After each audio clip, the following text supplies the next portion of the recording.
everyone, this is Ed Amoroso from Tag Cyber. I'm sitting here with my friend Karim Hijazi, who is the CEO of Prevailion, and we're going to talk about a lot of really interesting technology and ways to detect insider threats and all kinds of interesting malware and other kinds of topics. So you're going to enjoy it. Karim has quite a background. And Karim, let me welcome you to our video. It's very nice to see you.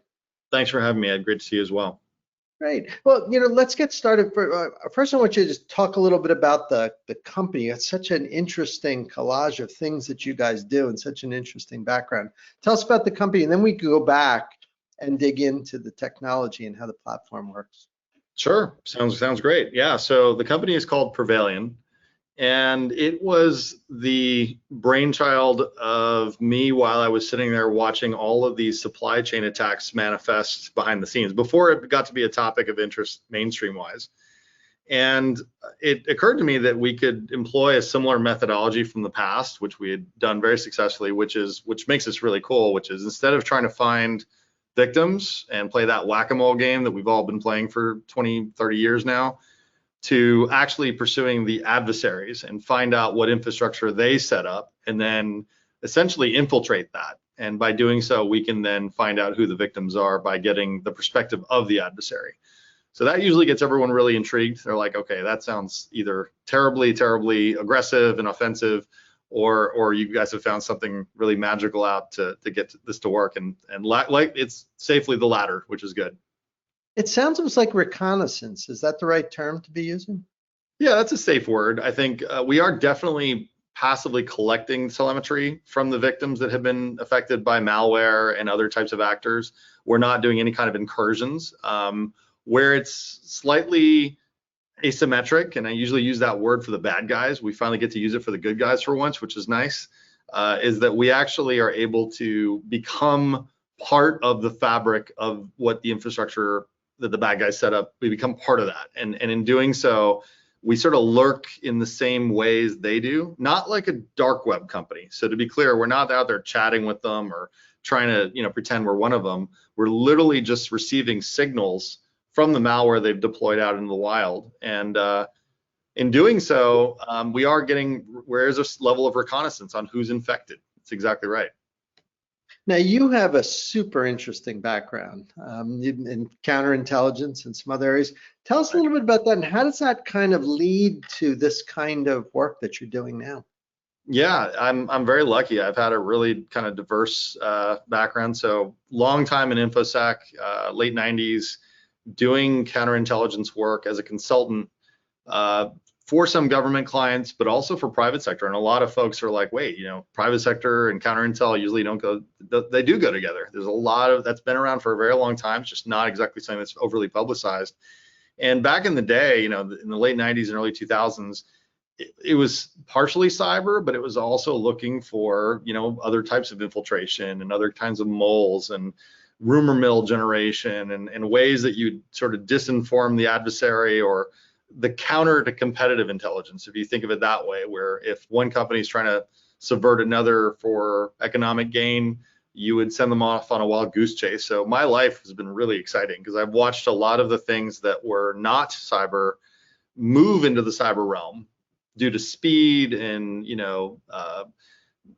proximity issues, force multiplication. All those reasons are why it moved into that. So I logically moved with it and sort of pursued those angles. And then certainly with the advent of botnets, that really got my attention. I'm like, now that's interesting. Talk about force multiplication and using it on someone else's dime. I mean, they were a big deal. And then to kind of tie off on that question, I mean, the minute that botnets became a mainstream fear, not just a government one, I was hooked, and I was like, that's it. This is where I'm going to hang my hat, and that's what sort of kicked off my whole career, pursuing it and building product around it.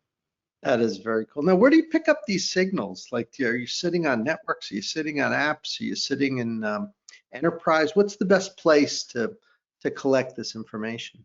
Yeah, no, it's a great question. So certainly everyone kind of has a different opinion on this, and I think historically, NetFlow, tapping, into these networks in some fashion along the way was the ideal course, whether it was at the ISP level or through a proxy, or if you're at the organization and network tap at the core router or something was great, like the good old NetWitness days. But what we've done and what we consider the best is being at the endpoint. Endpoint being the command and control environment that the adversary has. The reason why I think that's the best, and why I think we all collectively agree, is that we don't really care what route the communication takes to get to that endpoint. Frankly, if it always converges to that endpoint, we're always going to get it. That's the beauty of it. We don't have to be sitting on the right channel, like in a NetFlow situation, where you have to kind of be at the right place at the right time to collect it and watch it. And the other reason why it's interesting is that we can have some level of control over what the malware is looking to achieve. So for example, if we own, so I use this term and it's probably not very friendly collectively because it's a little bit strange, but we've all heard of the man in the middle attacks and man in the middle from a security standpoint. I like to call what we do man at the terminus, because we're frankly there at the receiving end of that communication. And for us, that allows us to collect some incredible telemetry. We can see the metadata that's leaving the organization. We can get the materiality of the breach. It's pretty interesting pretty quickly. Now, from a cybersecurity perspective, normally when you collect data and you're processing it, you're doing one of a couple things. You either have something in mind, like a signature, a pattern, or something heuristic, or you're just looking for something weird. You don't know what it is. It looks different. You guys doing a collage of that, or is there one more important than the other? What is it you're looking for? Yeah, it's a great question. We have the luxury of knowing that just about everything that we see is malicious in its intent, right? It's definitely not. The beauty of the way we're doing this is we don't need to grab all the traffic and then build 3 piles. We don't have to build the benign pile, the malicious pile, and the suspicious pile. We essentially build, for all intents and purposes, the single malicious pile. The only thing that we have to really kind of confirm is this malware that is actually really actively in the wild that is infecting this organization, or is this an organization that's testing malware? Are they running a sandbox? Because that could very well show up in our data. The way we combat that, and this is tied to your question around the analytics, is time. Time series is the most important part of our business, because a lot of malware today and a lot of these ransomware operators that deploy pre-crime malware, things not even malware, Cobalt Strike, a tool like that, they'll keep that communication cadence really wide so they don't get busted by the on-premises tools. And if we can see that, and we can see, oh wow, it called out 2 weeks ago and now it called out again, 2 weeks later it calls out again, it's really hard for something on premises to catch that, but we can see it because we get to see that pattern, and that aperture is really wide. So those level of analytics are where we really shine. That's very cool. Let's talk about the company. So when did you guys get started? Where are you located? What are some of the characteristics of the startup? Yeah, so company was incepted in 2017. So I sort of built the first iteration of this as kind of an MVP in late 2017. 2018, I met the folks at Data Tribe, Mike Janke and Bob Ackerman, who I love dearly.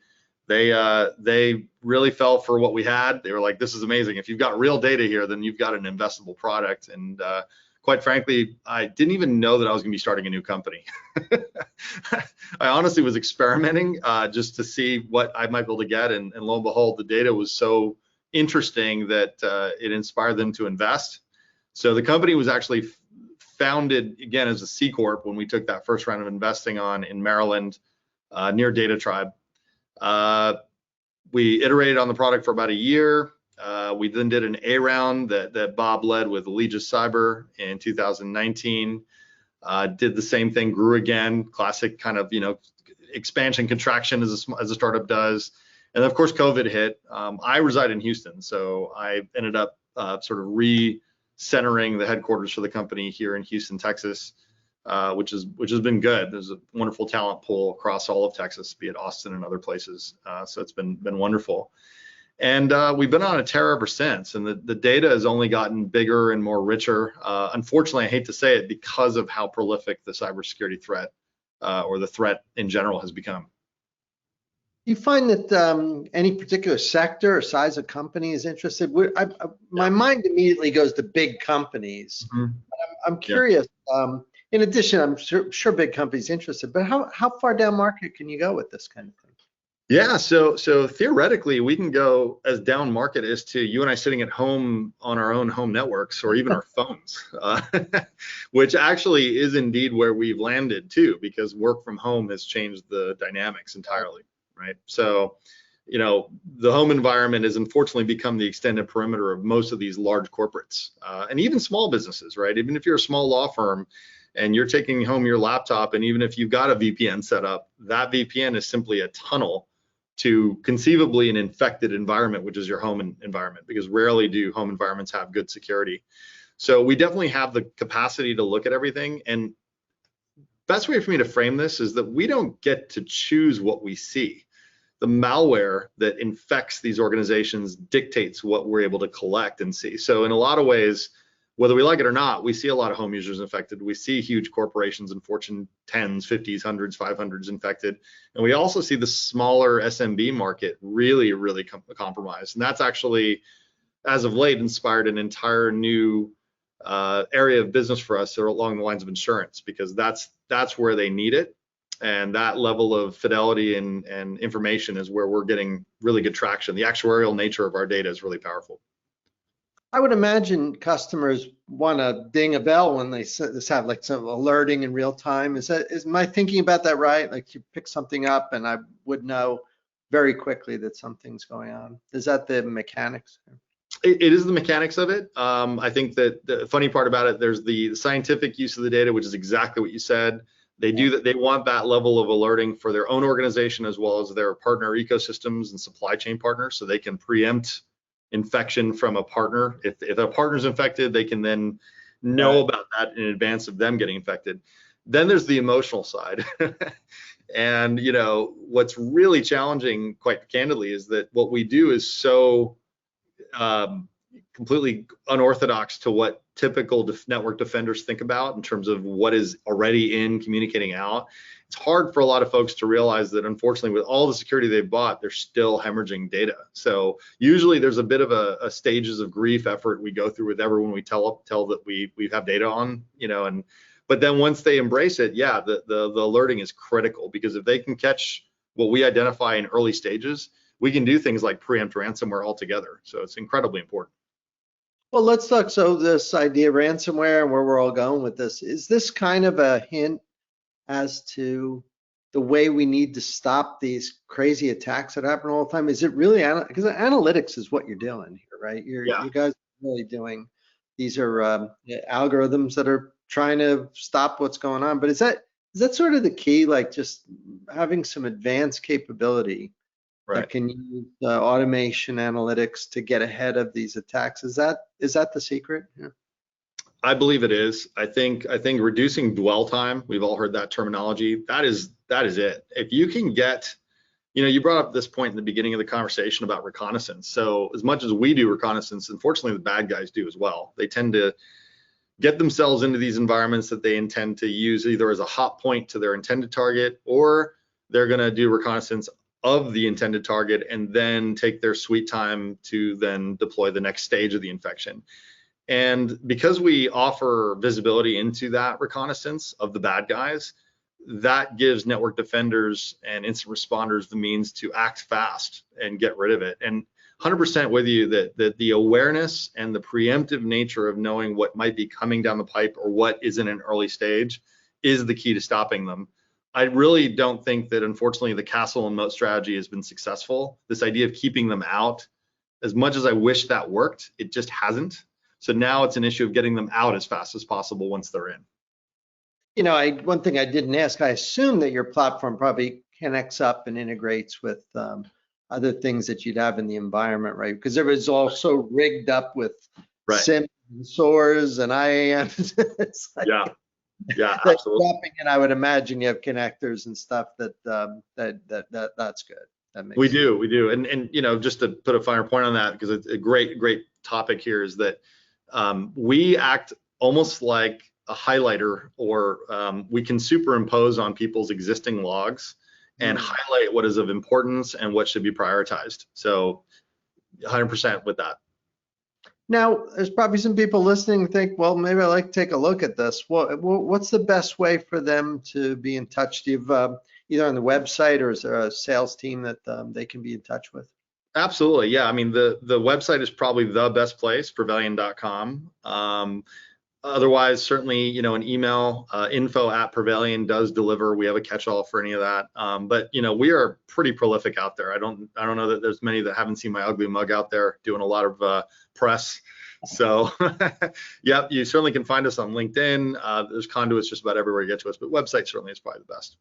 Well, I hope you guys keep up the good work. This is an important part of modern cybersecurity. I'm very, very pleased that you guys are making progress here. I've always believed in this type of collection, doing the analysis and alerting and mitigating. That's the way you do it. And it's good that you guys are making so much progress. So it's great. Thanks. Great. Listen, on behalf of my team at Tag Cyber, all the people that are watching, I want to thank you for making some time from your day there in Houston. Our pleasure. Spend a little time with us, and I hope you'll come back and share some more with us in the future. Absolutely. Look forward to it. Very good. Thanks, Karim. And for everyone else who's watching, we'll see you next time. Take care.